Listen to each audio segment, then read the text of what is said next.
I am an American. I am a Catholic priest, and I'm living now in Ankara, Turkey, where when I'm invited, I give lectures at various theology faculties in Turkey. What is your impression about this conference today?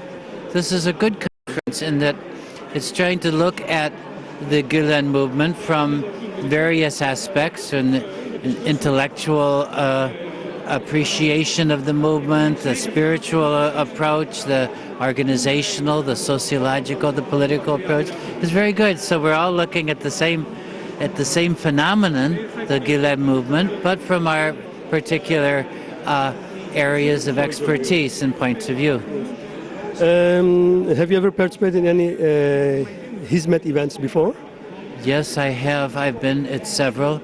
Last year in Los Angeles at Southern California University, there was a seminar on the thought of Mr. Gülen and the activities of the Hizmet community.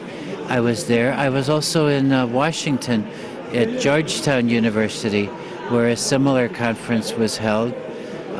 So yes, I have been at several such activities. What are the main characteristics of this movement, the charity movement or Gülen movement, or whatever it's called?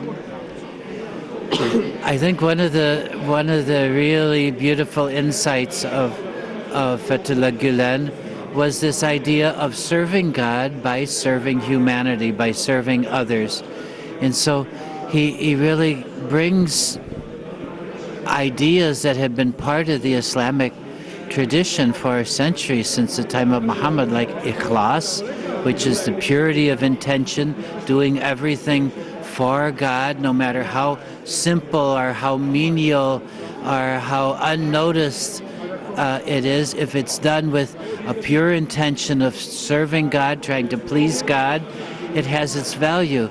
And so then he takes another idea, this idea of ibadat, worship. But then he expands the idea so that if you're teaching physics in Kyrgyzstan, that's worship of God. Doing whatever we do to serve God, not just our ritual activities, but any of the activities of our life. So he's taken these traditional Islamic ideas and he's given them modern applications. In this context, what is the main goal of the Mr. Fethullah Gülen, according to you? His main goal, I think, is to help Muslim people, especially young Muslim people, to find a way to lead their lives in such a way that Islam will carry out this mission of doing God's will on earth, that is, serving others.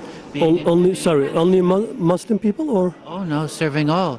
For example, I was in the Philippines last year, and they were going all around buying up cows, and on the feast of the sacrifice, they were distributing these cows, and they were distributing the meat, and I said, is this going just to Muslims? They said, oh no, most of it is going to poor people who are not Muslims. They're, in fact, Christians in the Philippines. So no, the idea is serving people for the love of God. Do you think that Hizmet is able to create solutions for common problems all over the world? I mean, in Holland, the most significant problem or hot item is integration, diversity of diversity of different cultures.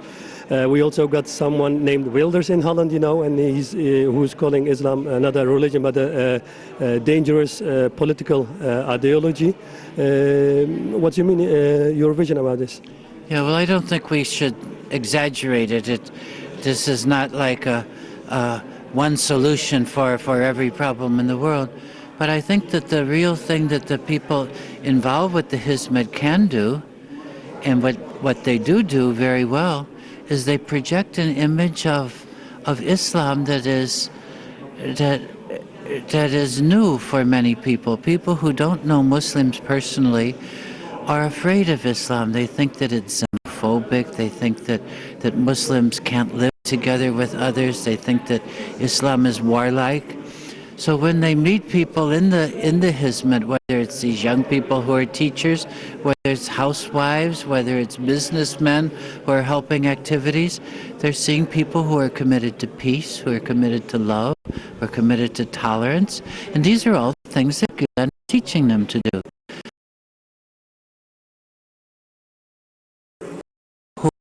Whose lives are committed to serving and loving others, and you hear these slanders about Islam that people like Wilders and them are making, then you say, well, this isn't like Rashid, this isn't like Khadija that I know, this isn't like Ahmed. I think they give a very different image to people about what Islam is all about, and maybe that's the most effective way they're providing an answer. You have mentioned a little bit, but I want to concrete it a little bit. What's if I ask you what the main differences between the Gülen movement and other radical movements inside Islam? What's the most remarkable difference between those two? Well, I think it might be in what Fethullah Gülen calls hoşgörü, or we could say tolerance, more than tolerance, isn't it? It's putting the best interpretation on what people say and on what people do, and this is something you don't find most of the movements really talking about, and it creates a kind of person who is oriented towards others, who is predisposed to accept and appreciate others, and that's a very important thing. A more last question, a more personal question. You have participated in more events from this movement, but I also think you will have some nice or less nice moments. Is there one you want to? A less nice moment? Or nice moment. I mean, something which is stayed behind in your head. A lot of things do. I remember once I was at a most remarkable moment. Let's go to that. Well, I don't know if it's the most, but it's something I remember. I was in Urfa in southeast Turkey, and they were having a dinner for the people who contribute, for the businessmen. I was sitting next to a man, and so we started talking, and I said, "What do you do?" He said, "I have a plumbing company, so pipes and that kind of thing." And I said, "Really?" And so our conversation went on, and I mentioned that I had just returned from Southeast Asia. And he said, "Have you been to Cambodia?" And I said, "Yes." He says, "I have a school in Cambodia." A plumber. Yeah, he has this plumbing company.